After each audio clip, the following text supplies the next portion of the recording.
I co-founded another company in 2021. We launched, and it was in the midst of, we conceptualized URL Media. Me and my co-founder, Mitra Kalita, we conceptualized URL Media. It is a network of Black and Brown media organizations that come together to share content and share revenues to create more sustainability for Black and Brown media organizations. You are now part of a social experiment. See now where my limit is. Only got no. Welcome to the program. Thank you for joining us today on the journey towards self-mastery. Our next guest hails from Philadelphia. She was named top 100 most influential people in Philadelphia. She's an award-winning journalist with a degree from Columbia Graduate School of Journalism.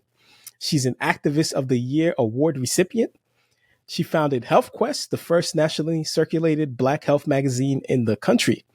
She's also the president and CEO of the only Black-owned radio station in Philly and one of 3 Black talk radio stations in the country, WURD Radio.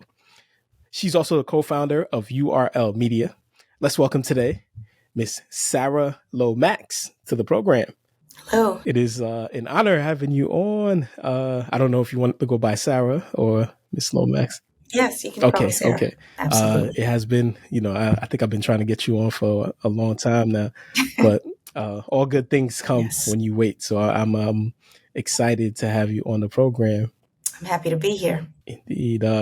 So before we get started, I wanted you to kind of explain to us what you think. You've been in media for quite a while, and you've talked a lot about the importance of Black-owned media and, owning our own and our voices and things like that. So in your view, what do you think the purpose of the media is? And is it any different when we're looking at Black media? Well, I think that the media world is convulsing right now. There are a lot of journalism, and there's media, which is kind of a very large umbrella, and then journalism is one of the branches of media. You could argue that media includes entertainment, it includes technology. There's a lot of things that come under the umbrella of media, but the journalism universe, which is the branch of media that I come out of, is really under threat right now. A lot of places are closing down. They're laying off staff. There's a lot of disruption happening in the journalism world right now. And so I think that is, I think the Washington Post's tagline is "Democracy dies in the dark." And I think that, there's a lot of conversation happening right now with the presidential election heating up for 2024 about democracy and how do we save democracy. And I believe that journalism and media is a critical bulwark against the end of democracy, to protect democracy. And I'm not one to talk about how great the founding fathers were, or the quote unquote founding fathers were, but I do think that writing in freedom of the press into the Constitution was revolutionary and very important and powerful, as what the press is known as the fourth estate. You have the judiciary, the Senate, and the executive branch, and the media, and journalism is considered the fourth estate as you have a healthy democracy. And so I think that, journalism and media are really, really important to provide information, to provide accountability, and to just to try and empower people who are often overlooked. And that, to me, is the power of Black-owned media. And what I have been devoting my entire career to is educating, empowering, uplifting Black people through trusted, vetted information. And so, my magazine that you mentioned in the intro, HealthQuest, was the first Black consumer health magazine. This was back in the 90s, before Fitbits and, watches and everybody tracking every step and telling you when to stand up and when to do this. And before veganism was all the rage. And so we were a little bit ahead of our time, but it was all about letting our community, which is disproportionately impacted by just about every disease category that exists. We are underinsured or uninsured. We, have low literacy rates when it comes to health literacy. Letting our community know that we needed to educate ourselves so that we could take better care of ourselves and families. So that was my first media career. And now I'm the president and CEO of WURD Radio, which is a Black talk radio station in Philadelphia that is similarly devoted to education, empowerment, and accountability. We always say that WURD is about holding the powerful accountable to the people. And so we are very much audience centric, audience first, where this two-way talk interactive format allows us to be in conversation with our community every day, all day long. We have original programming from 5 a.m. to midnight, 5 days a week. So I feel very passionate, as it maybe is coming across, about the role of the media, journalism, and especially the role of Black media, which dates back to Freedom's Journal, which was published, I believe, I think it debuted in 1827 in New York. And then you have Frederick Douglass's North Star, which came out, I believe, in 1847. All of this is before slavery is legally abolished. And those trailblazing journalists were all about allowing Black people to speak for ourselves and talk about the issues that are critically important to our liberation, mental, physical, spiritual, and emotional. And so I see myself as a part of that lineage of Ida B. Wells and Frederick Douglass and all of these folks who were committed to doing the work. And obviously it's way easier now than it was for them, but it's still a struggle. Yeah, the struggle's real. And speaking of the struggle, WURD Radio is one of 3 Black talk radio stations in the country. And Black talk radio was very popular, and something happened. So in your view, why are there so few Black talk radio stations now? And what makes, I guess, Black talk radio so important to you? I mean, ownership of Black radio is, I'll say, is minuscule. I believe only about 3% of radio stations are owned by Black people. And, obviously that subset, that Black talk radio, that number shrinks, that percentage shrinks precipitously. I think that there's a small number of Black talk radio stations and Black owned radio stations, period.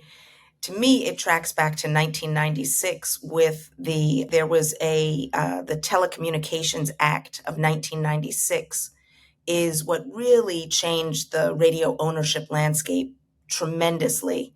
It went from having regulations where you could only own one radio station in a market to when that was eliminated, you have these massive radio conglomerates like iHeartRadio and Cumulus and these big, behemoths who came into a market like Philadelphia. And now, Philadelphia is basically owned by, 2 or 3 big national corporate giants. You have iHeart, you have Radio One, you have Odyssey, which was just bought by George Soros. So I don't know what if it's still going to be called Odyssey or not. But you have like a handful of really big national players who bought up all the real estate in these major markets. And so it made it much harder for independent radio stations to compete as well as to be able to survive.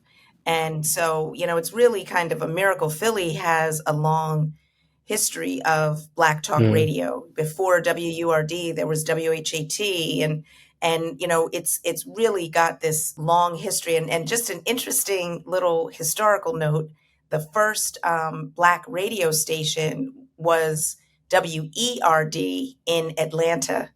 And so we're WURD, but it's still Word. But anyway, so we were able to. My father was approached by Cody Anderson, who was the previous owner of WHAT. He had been a general manager at WDAS. These are all like iconic Black radio stations in Philadelphia. And when WHAT was sold, WURD shortly became available for purchase. And Cody Anderson, who is an iconic radio veteran, owner, manager, approached my father about purchasing WURD to protect the legacy of Black Talk radio in a market like Philadelphia that is predominantly Black.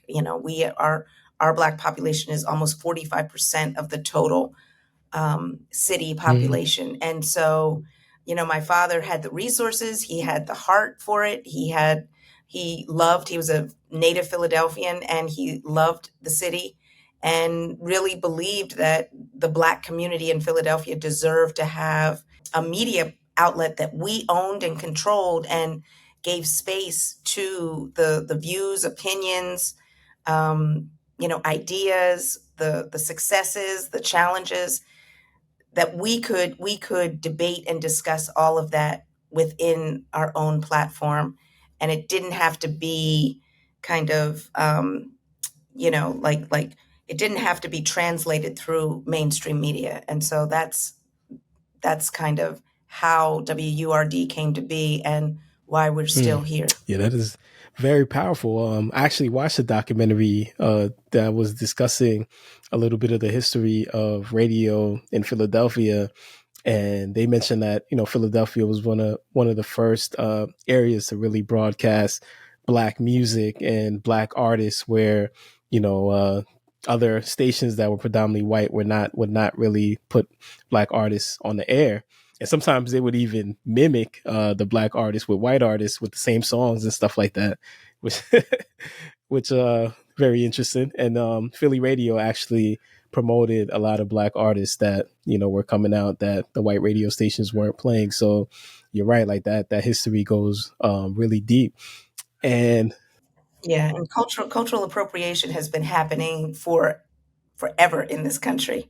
We talk about cultural appropriation with, I don't know, different musicians who are white, who are trying to sound Black or whatever. But, that's Elvis Presley. That's like, it goes way back. And so, yeah, I think Philly has been a trailblazer when it comes to empowering Black artists. Indeed. So also makes me think about kind of your experience before we get into WURD.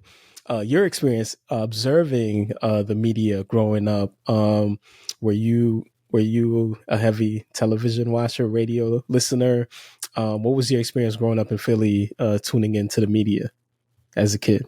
I mean, when I was growing up, there was not, media was very different. There was really like one Black station, that was WDAS, that, played all of our music, and had some public affairs stuff. But there was not there was not a Spotify or a Pandora or an XM or any of this stuff. So the offerings were limited. There were basically three television stations, 3, 6, and 10. You had UHF that you could catch channel 48 and channel 29 and maybe channel 17, but it was a very limited, and it was not a 24-hour news cycle. But honestly, like, I read a lot. I love TV, but again, it was limited, and there was like not hardly any Black content on TV. If the Jeffersons, you had Good Times, you had a few things here and there, but it was not, me and some of my friends, we were watching Room 222, which a lot of people, I don't know what the demographic is for your podcast, but Room 222 was out I guess the 70s, the mid 70s. And it was like a very like progressive multicultural high school drama that was out. And so as a young Black person in the 70s, anytime you saw more than like one Black person in a show, you were just like jumping for joy. But honestly, I was an avid reader, and I think that was more um it planted more seeds of me becoming a journalist. I was an English What major were in you reading, by college. the way? Oh boy, I similarly there I was not exposed to a whole lot of Black literature, like children's Hmm. literature. I was exposed to a lot of Black culture, music and plays and adult books through my parents. But in terms of like children's literature, the stuff that I was reading as a kid, I was reading Laura Ingalls Wilder, Little House on the Prairie, that whole series, Nancy Drew, the Familiar Nancy with, Drew yeah, yeah. series, Encyclopedia Brown, C.S. Lewis, The Lion, the Witch, and the Wardrobe. I loved, and I still, I'm actually just making this connection. I love like series on like Netflix and Apple. I love the series more so than movies. And I would read these books that were series. And I loved, just like devouring these young, these children. Like when I got a little older, I read Judy Blume, forever, and Are You There, God? It's Me, Margaret. So, and then in sixth grade, I was introduced to Roll of Thunder, Hear My Cry. That was probably one of the first children's literature books that was written by a Black person that I was exposed to. But I grew up in Bucks County, which is about an hour north of Philly, and it would have been considered then Trump country. It's still Trump Mm. country, but it was just racist back then. So I was like the only Black child in a very Wow. white elementary school, and I was really kind of traumatized because I'm in this class with all these little white kids, and my sixth grade teacher decided to read Roll of Thunder, Hear My Cry, this Black, this book by a Mm. Black author about a Black And everyone was experience. looking at you. And everybody's looking at me, and it's an amazing book. It's like a classic. It's such an awesome book. And I enjoyed reading it, but I just remember feeling so uncomfortable and just, obvious and, I was just hot the whole time. I Mm. was just like burning hot the whole time. And it's unfortunate that those kinds of othering experiences are so can really affect you so profoundly when you're a child and you don't really have agency over your Mm. environment. So Yeah. So you were mentioning your journalism. Your father was a doctor. So I'm guessing the reading kind of interested you in studying journalism and going towards that path as opposed to anything else. honestly, my dad was like not he was not happy when I said I wanted to go to journalism school. Because he was a physician. He really was old school, and he believed, he used to always say, you need a degree that you can hang your shingle out, which meant like a law degree, a medical degree, accounting, something that you could really earn a living with. And so this like journalism thing, and this was like long before he was just like a straight up doctor when I was growing up. And he always was entrepreneurial. He always, he had medical centers that he, Mm. built and developed.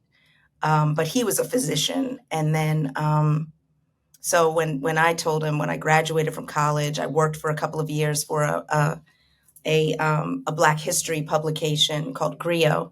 I was like, oh, this is my path. I didn't really know in college what I wanted to do with an English degree. But when I worked for this publication, I realized I really loved kind of the writing, the business side, how you create something really from an idea. And so I went to graduate school for journalism. And again, he was not that excited about it, but he did support me going. And my dad, he loved, I'll just say it, he loved like degrees. He loved Ivy League pedigrees. And so I think the thing that made him more comfortable with it was that it was Columbia, which was like one of the best journalism schools in the country. And so, he did support me in going, even though he was like, what the hell are you doing? Man, I think obviously we could definitely learn a lot from your journalism, somebody who went to Columbia and has done so much. So I think every journalist has like their flavor and style of interviewing and uncovering what it is that they try to uncover. So with you and your journalism, I've listened to, a few of your interviews. Obviously, you know what you're talking about. What would you say your style is, and how did you develop, how did you master those skills, those 10,000 hours? I think listening is really important. I think for me, like doing the research in preparing for an interview is really important. And like I think it's there. I've done like a lot of different kinds of interviews. I've moderated panels, and that's one kind of style and approach. I've interviewed people in like one-on-one as like a radio host, because I actually hosted a radio show for about 10 years on WURD before and during the time that I've been running the station. But I think that really focusing on what is being said, so that you're not just asking the questions that you've prepared, but you're allowing for there to be a conversation, and you're allowing for the unexpected to come up. And I think that like when I'm moderating a panel, I'm really trying to use my questions as a way to demonstrate my knowledge of the topic, and to inform the audience. Because as the moderator of a panel, I've seen moderate. It's actually it's a real skill to moderate a panel, because I've seen people who've moderated panels who really wanted to be on the panel. And so they're not really asking questions. They're Demonstrating their knowledge. Right. They're demonstrating their knowledge. And so it's a delicate kind of role, because sometimes you really are the expert, or you could be on the panel, but you're asked to facilitate, and that's a different role. And so you have to be knowledgeable about each person, and you have to be knowledgeable about the subject, and you have to make sure the audience is informed enough about all of those things. So you're the connective tissue, and you're the spark. You're not the expert, but you're the person who's trying to draw out the critical information that's going to hopefully inspire or educate the audience. So, but I think that preparation, listening, and I'm not great at this, but like trying to ask succinct questions. I think I'm still developing. I'm always, I think that anyone who's mastering anything is always still in the process of learning. I agree.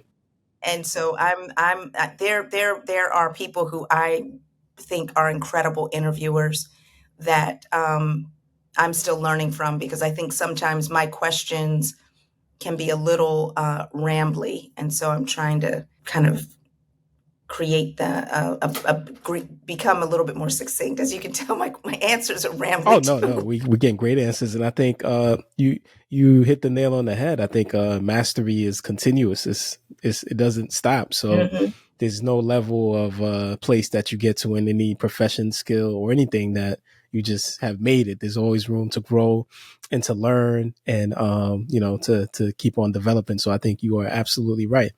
So you developed your journalism skills, and you went on to do HealthQuest, and that had a 10-year run. And then you got involved with WURD. You did not want to get involved with WURD, but you wanted to save WURD. So can you share with us exactly what brought you into becoming involved with it from a business standpoint, as opposed to just participating, and then how you went about just making it into something that was resourceful in terms of producing financial means as opposed to losing money. Yeah. So I think everything that I've done up to the time that I started running WURD has prepared me for this leg of my journey. You know, HealthQuest was an incredible experience and opportunity to learn the business of media. So it was a bi-monthly publication. We went through many iterations of how to make it financially viable. And at the end of our run, it had a 500,000 circulation. It was completely advertising driven, and it was free. It was in Black newspapers and in medical doctors' offices. It was circulated through the Office of Minority Health. So it was widely distributed, and so I learned so much about advertising, distribution, content production, how to create a business from that. And we stopped publishing after September 11th, 2001, Mm. because everything kind of Mm-hmm. fell apart. In terms of business and the psyche of the country, there was just tremendous um, Mm. trauma. And so, it just disrupted our business in ways that I didn't feel like we could recover. So I sadly and mournfully closed it down.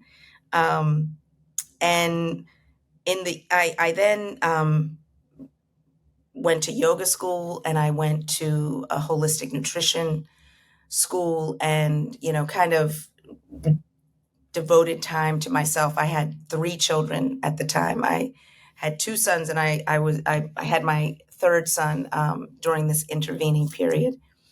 So I had 3 young children, and I was very committed to not being so immersed in a media business ever again. Doing HealthQuest took a real toll on my I just always thought I would be able to figure it out and make it work. And so not being able to figure it out was a real blow, I guess, to my ego and just to, my confidence, all of that stuff. So I was like, this was just too much. I put so much into it, and it didn't Mm. manifest. So fast forward, my dad buys WURD in 2000, and he starts the process in 2002. It is finalized in 2003. And I'm like very determined to not be involved in the Mm. business, because I just had come off of a real intense run. And so I was like, but I'll do a show. Cody Anderson was the general manager. He asked me to do a radio version of my health magazine. And so I did a radio show called HealthQuest Live for many years that really, looked at mind, body, spirit, which was kind of the focus of the magazine. And, the radio station, it was losing a lot of money. And I would sometimes sit in on some of the meetings with the leadership and my family. And, and I was just like, yo, this is too intense. I can't, I can't even, outside of doing the show, I'm not stepping into this cauldron of complexity. And so, time goes on, the station's struggling. And it's also somewhat public. It's a radio station, and a lot of people knew that my family owned it. I personally didn't think that the product that was on the station was consistently Mm. good. And, I just started feeling like here I am, the only adult child of six. I have six, there's six of us siblings who, like has media experience. I built this magazine. It didn't survive, but it was, it was on an upward trajectory, and I really learned so much. And I felt like I was letting my family down by not contributing my whatever, media business acumen I had acquired from HealthQuest, not to apply it to this really struggling radio station. And so, around 2009, I said, you know what, let me just try something. And I put together a big event that was, a word event, and it went really well. And so my family was like, wow, and so I started writing like a strategic plan and, my vision, and everybody was like, my family was like, wow, you really need to do this. And so I, jumped. And it was at the time when my youngest son was about to go to kindergarten. So I felt like, it was kind of a phase when I felt like, okay, well, he's getting ready to go to school. I can be, I had worked relentlessly with my older two when I had my magazine. And so with my third son, I was like, let me stay home and, really try and be present, even though I was doing workshops. I'm not wired as a stay-at-home mom. I realized that, because even when I wasn't like working like a dog, I was Working. still like trying to, you know, create stuff. So anyway, he goes off to kindergarten, and I start like really diving into manage Word, and it was very, very, very, very difficult. So that was like 2013. I'm sorry, Hmm. 2010. I came on as the president and general manager. We're losing money. We're losing money. We're losing money. My father, who would if there were gaps in payroll, if there were like, things that we needed financially, he was always the backstop. He would write the check to cover, to keep us in the game. But he was getting tired of that, quite frankly, because it had been 10 years of like writing Hmm. checks. So very early on, I started getting a lot of pressure about so I come in thinking I'm like, trying to save this thing so that, it was totally like you break it, you buy it. So I jumped in. It was really struggling. And very shortly thereafter, my family's looking at me like, well, fix it. And Man.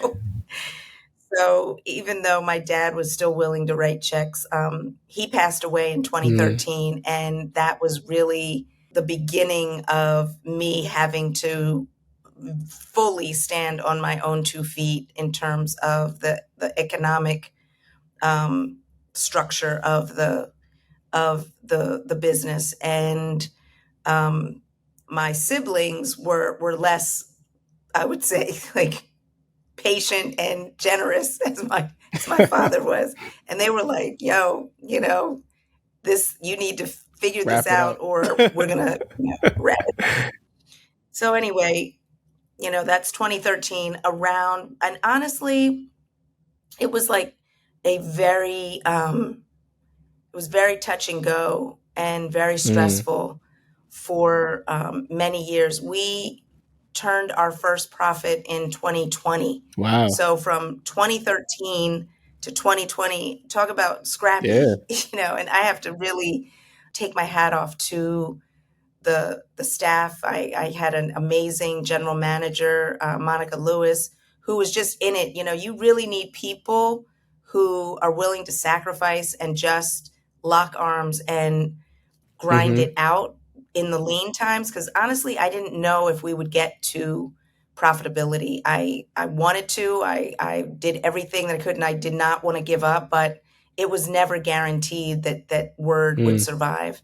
And what was really a major turnaround for the station was in 2020. We started, or actually maybe like a little bit earlier, we started getting grants from journalism philanthropies. And for so long, for-profits were not eligible for philanthropic dollars. And, that has shifted. And I feel like I was part of that advocacy It's early amazing. on to change that like firewall, that hard Mm-hmm. and fast rule that if you're a for-profit, you are not eligible. Because my argument to funders was, if you stick by this hard and fast rule that only nonprofits are eligible for grants, most Black media is for Mm. profit at that time. Like most legacy Black media is for profit. And so you are like eliminating a whole category of media organizations that have been at this for decades.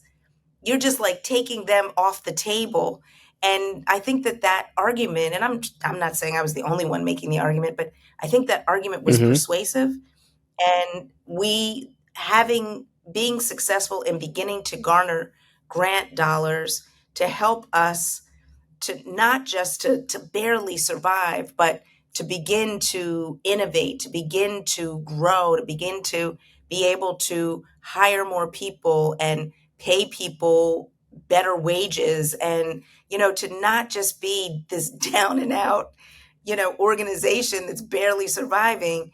And so I'm like really proud, and I said this earlier, I'm really proud of the fact that we were able to survive to get to a business model that allows us to actually operate like a business instead of like on life Yeah, support. absolutely, man. I mean, that is amazing. Just sticking around for that long. I think a lot of people would have just been like, all right, this is, I tried, I'm done. But you guys really stuck it out. And I think when it comes to doing things for Black people, we need people that are going to stick it out, because oftentimes we're competing with these conglomerates that that have a lot of funding and money and things like that. And developing those Totally. things takes a lot of time. So I think that it's amazing that you did that.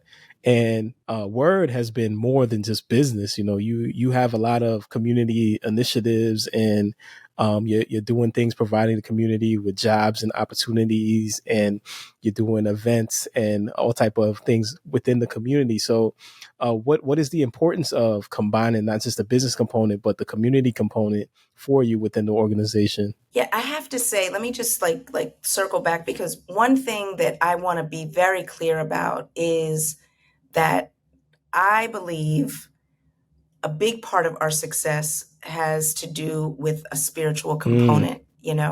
There were times when I swear I did not know how I was going to make payroll. And it would be Tuesday and payroll was on Thursday. And I would just be like, I just don't know how this is going to work out. And I swear, I feel like the ancestors, I feel like there has always been a spiritual dynamic to WURD's growth and survival. And part of that belief and that support has come from my mother, who is still on this side of the universe, the physical world.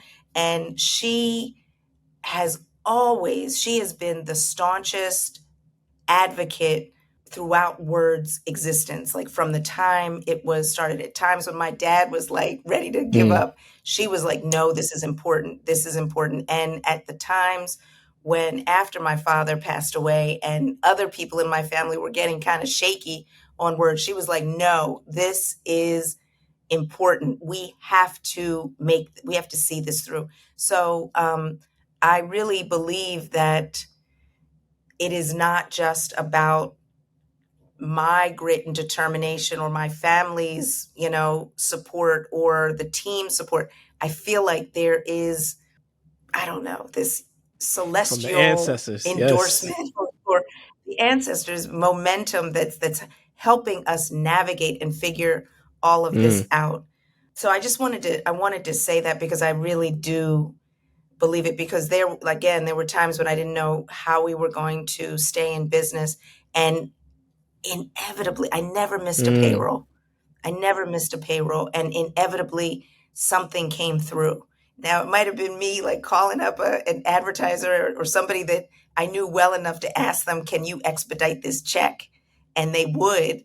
But it just aligned. And I do feel like that's the ancestors and God and the universe and all of those, whatever you call it, conspiring to help us survive. Indeed. So what was your actual That was question? part of it. So we got half. The other half was about community. I know community is a super big part of WURD Radio. I've listened to some of the programs, and the community is locked in.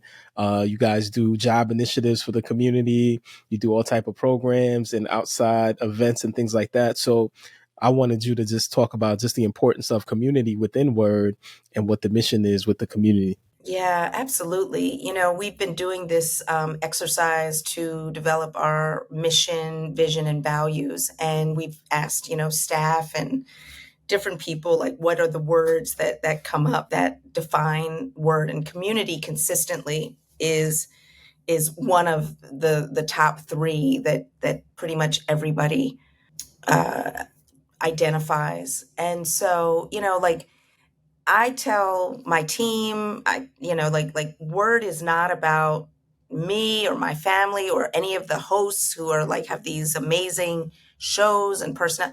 It's not about us. It's about the Mm-hmm. people.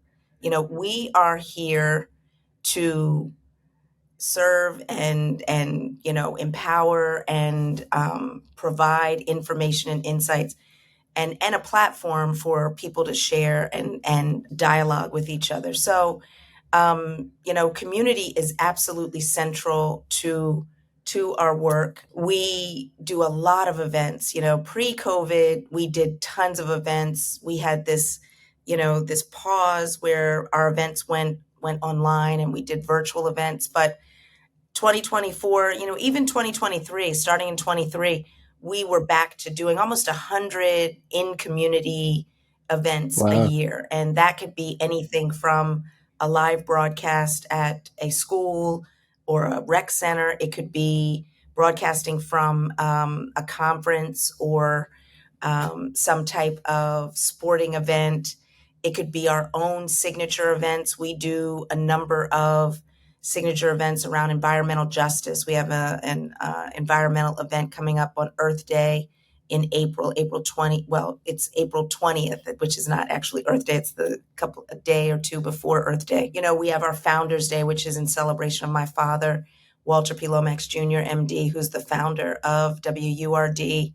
We have our Empowerment Experience, which is about Black businesses come together around the holiday time to vend so that the Black community can support Black businesses. We have our Livelihood Initiative, which is all about trying to connect Black Philadelphians to jobs and economic opportunities.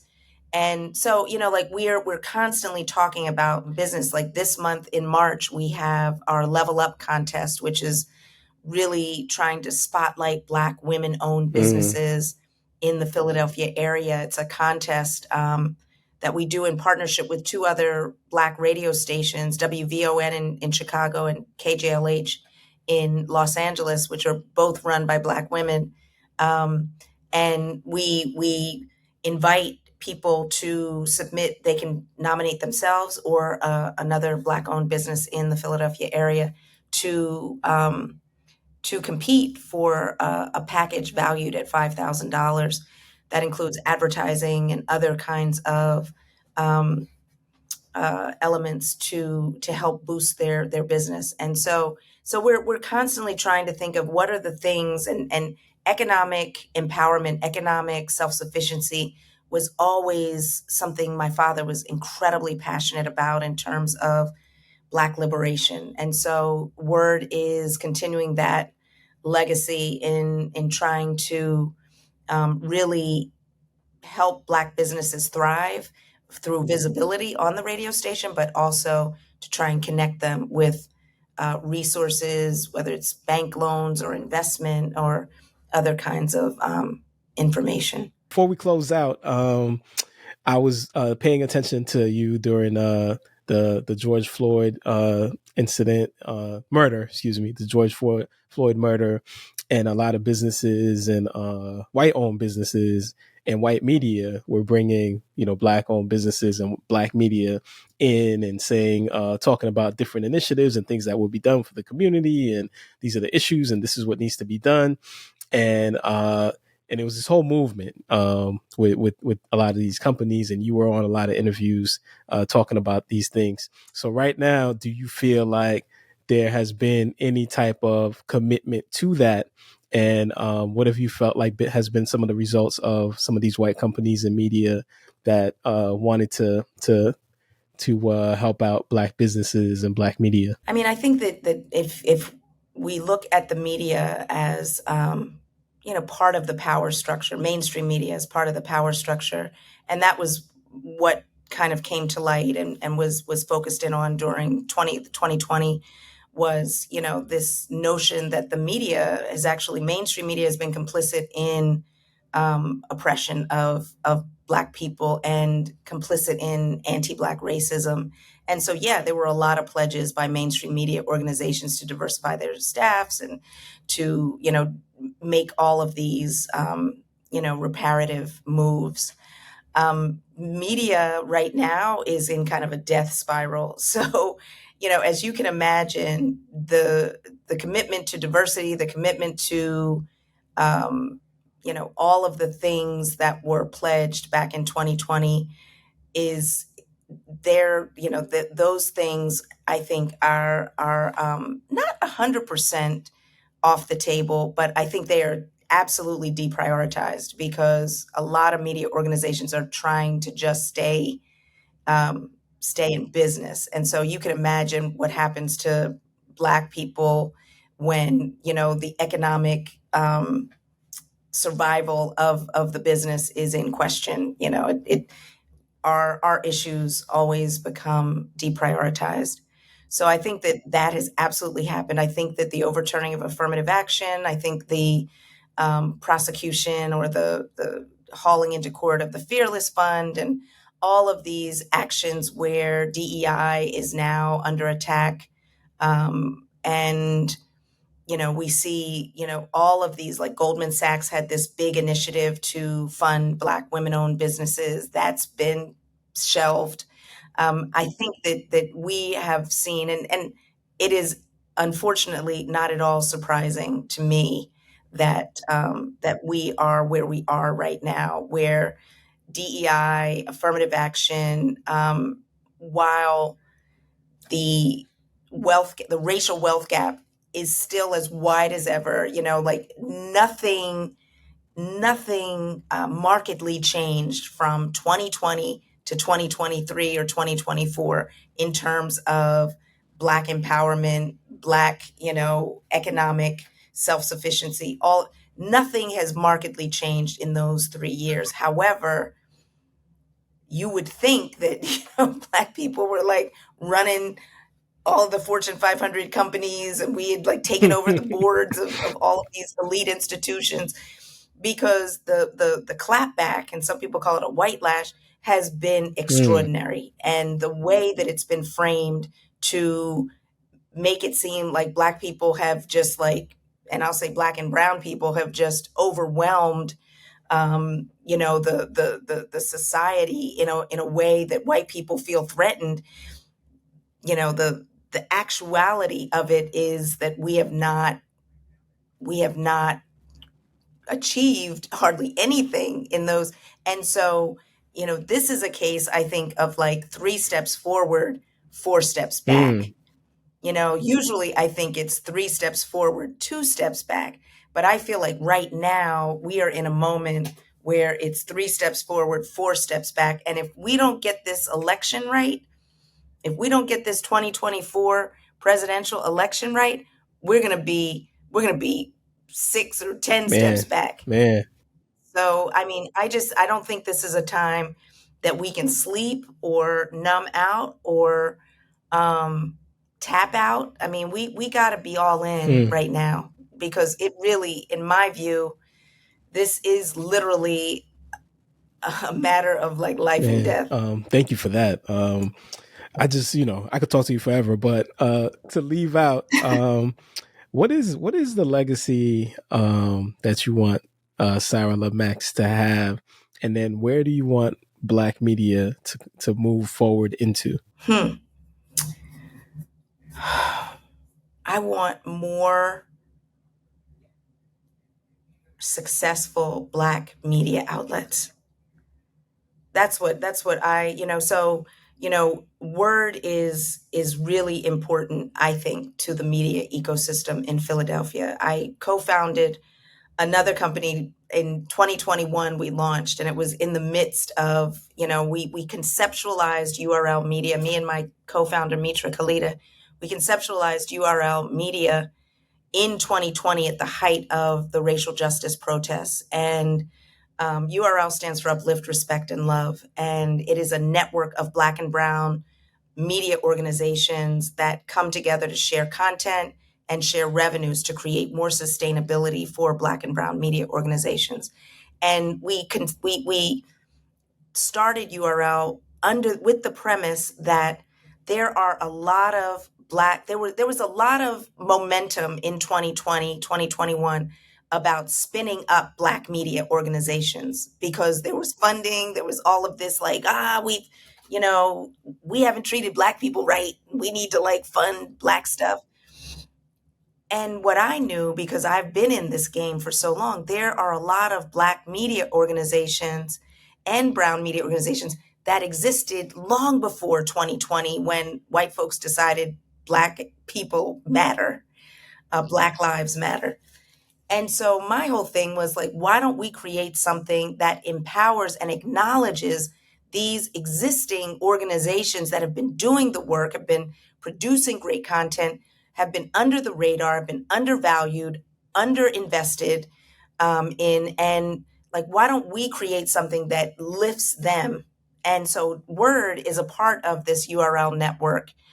My co-founder Mitra has an independent company that's a part of the network. We started with 6 media companies. We're now at about 27 that are a part of this national network. And it's Black, it's Latino, it's Asian, it's South Asian, it's immigrant, it's Native American. It's a very, BIPOC network.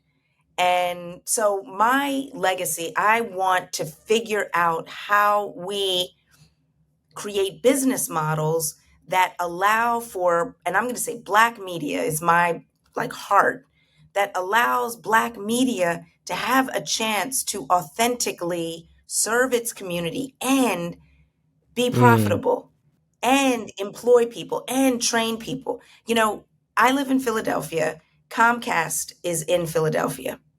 And if you've ever been to the Comcast building, every time I go in there, I look up and they've got things scrolling on the ceiling, and it is a massive media enterprise. And I'm like, why can't we as Black people have something this comprehensive and this expansive and this big? And so I want us Black people to have media enterprises that are as sturdy and as profitable and as successful and authentically serving our people. Because we saw what happened with BET.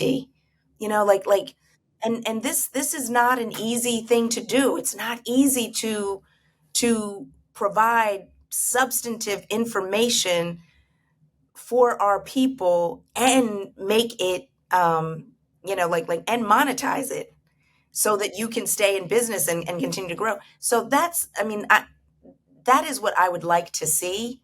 And that is what I want my work to contribute to. Was there a part that I think there was something else you said? What do I want my legacy to be? Sara Lomax, you explain your legacy and you explain the legacy of Black media. So I think you did a wonderful job answering that question. I'm really, really inspired. I was paying attention to your work in the White House, WURD Radio. So if anybody is new to WURD Radio, definitely check out the excellent journalism that was done at the White House. You guys got a chance to interview the vice president and a lot of people within the staff of government. And you asked some really, difficult questions too, that I thought that, man, if I interviewed these people, I would have asked some of those questions. So kudos to you guys for really, staying true and asking wonderful questions and holding, some people that are doing work within our communities accountable to answer some of these questions that everyone wants to know. And yeah, it was really great listening. And I think that if anybody's new to WURD Radio, they should definitely check out the work that you guys did in the White House. So kudos, wonderful job. And listeners, definitely check out WURD. It is Women's History Month, and what better person to honor than Sara Lomax and the wonderful work that she is doing at WURD Radio.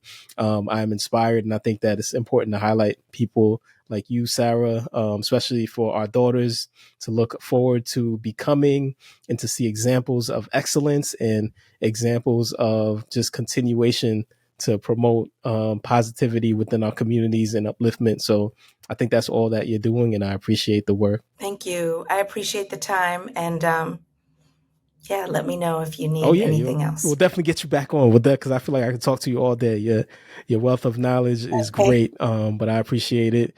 And listeners, definitely check out WURD Radio. I got to cop me a hoodie. I like the WURD Radio gear. I got to get... our hoodies are fire. I got to get me a hoodie, definitely. But check out WURD Radio. Excellent journalism, community programs. They're doing some wonderful stuff, and it is important to support. And of course, remember, your mind is the most powerful tool in the universe. If you can think it, you can do it. If you believe in it, you can be it. And if you fight for it, you can have it. The world is yours. This has been your host, Mr. G, and I will see you next time on MasterMine. So every day I'm going hard. I'm talking business, bank accounts, and credit cards. And somehow we defeat the odds and making sure that no one starves illegal or you had a job.